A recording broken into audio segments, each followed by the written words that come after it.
Замена на старите винови насади со нови за експанзија на лозарството во струмичкиот регион, но и во целата држава.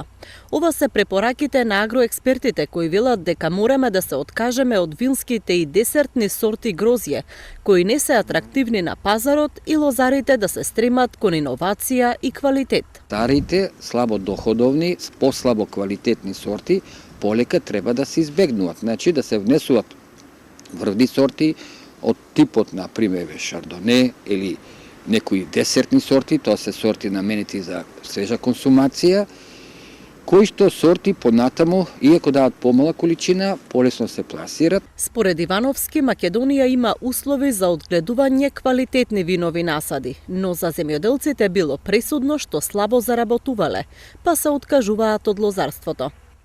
Причина за изумирање, така да кажеме, на виновата лоза, односно на лозарството во струмичкиот регион, па и во нашава држава, пред се од економскиот аспект, затоа што знаеме преходните години, ова последнава година е подобра, али преходните години знаеме дека традиционалните сорти на Смедеровка постигнува 8 денари откуп, па често пати не се зимаше.